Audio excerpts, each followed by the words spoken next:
Um piloto de Fórmula 1 fora do grid porque mandou um e-mail falando mal do chefe. Copiou a pessoa errada e ele ficou sabendo. Será que isso pode acontecer? O folclore da Fórmula 1 diz que sim, e teria sido com o brasileiro Bruno Senna no Grande Prêmio da Inglaterra de 2010. É uma história bem esquisita de diversas versões, mas que eu vou te contar em detalhes com as melhores fontes possíveis. Se liga aí!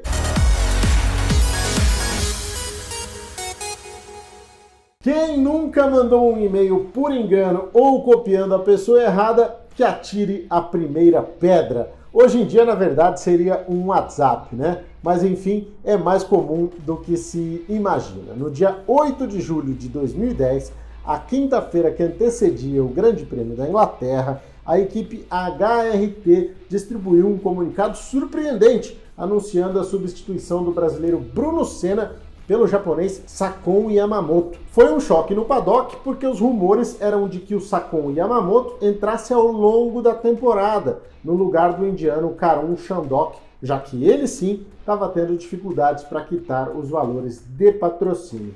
Então será que tinha faltado grana para o Bruno Senna?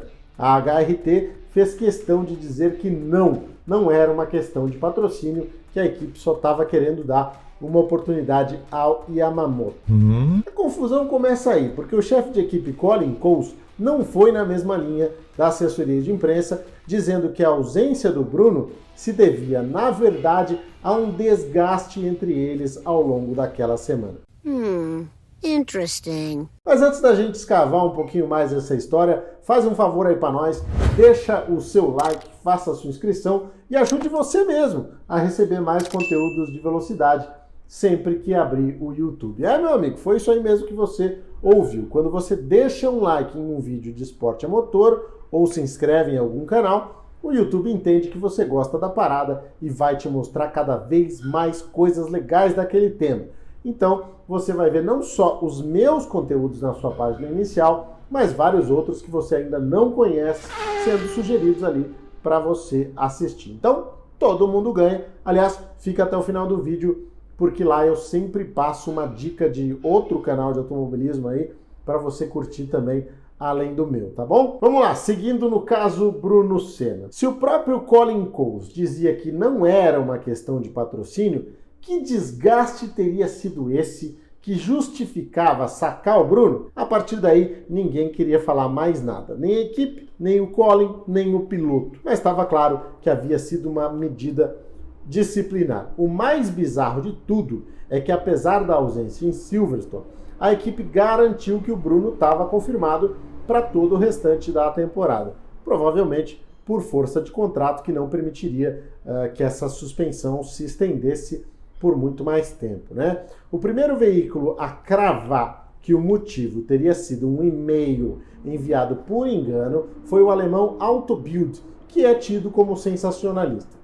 Mas outros canais muito respeitados apuraram a informação e decidiram replicar, como foi o caso do Motorsport.com, do Motor One e do blog do Livio Oricchio, do jornal O Estado de São Paulo. O que teria acontecido, segundo a versão do Autobild, é que o Bruno teria escrito um e-mail listando as insatisfações dele com a equipe, que era uma das piores da Fórmula 1, e com o estilo de chefia do Colin Coles, que é um cara muito, muito difícil.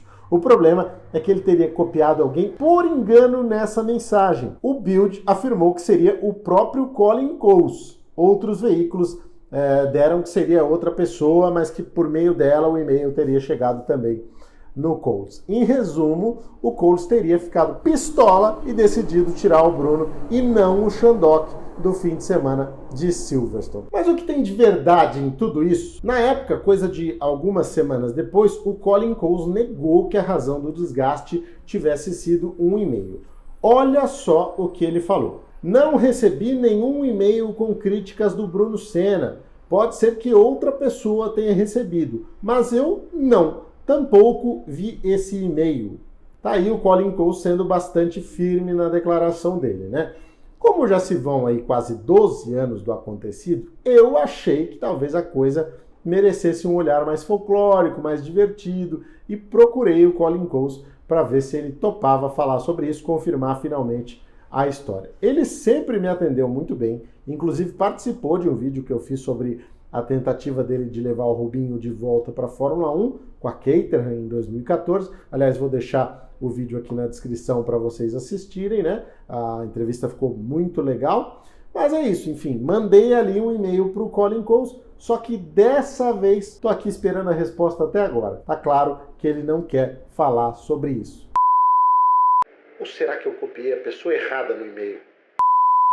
Bom, a outra forma de confirmar seria com o próprio Bruno, mas ele nunca falou sobre o assunto oficialmente. Então eu procurei por uma pessoa do staff dele, uma pessoa que já trabalhava com o Bruno na época, e segundo essa fonte, sim, a história é verdadeira. Eu não vejo nenhum mal nisso, na verdade eu acho engraçadíssimo também, porque além de já fazer muito tempo, né, eu já fiz dessas coisas e acho que diz mais sobre o temperamento do Colin do que sobre o Bruno, né?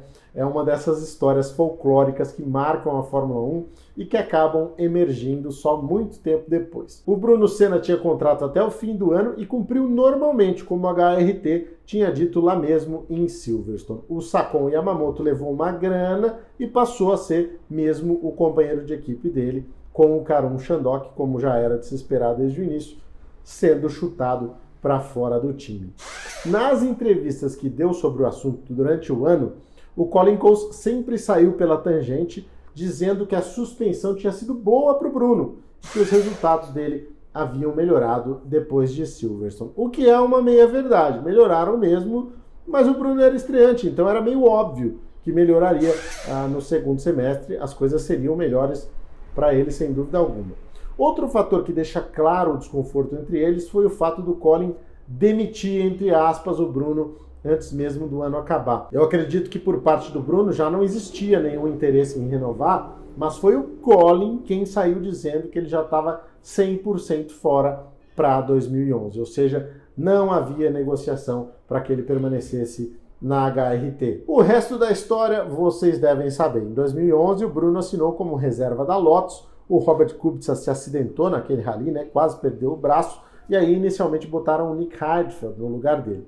E mais tarde recorreram ao Bruno Senna e ele fez a parte final da temporada, deixando para trás aquela experiência traumática com a HRT e, aliás, marcando o nome dele na Fórmula 1. Foi uma boa sequência de temporada aí para o Bruno Senna em 2011. A lição do dia que fica: muita calma na hora de disparar o seu WhatsApp ou o seu e-mail para que ele não caia em mãos erradas. Aproveito para deixar aqui o espaço mais do que aberto se o Bruno Senna finalmente desejar falar sobre o assunto, ou se o Colin Coles quiser responder o meu e-mail que foi para ele mesmo, foi certinho, estaremos aqui à disposição para abrir espaço para esses dois personagens, para rebaterem o que as fontes dizem ou confirmarem, enfim, o folclore está aí, as confirmações vieram e é sempre divertido a gente olhar para esse lado pouco conhecido da Fórmula 1.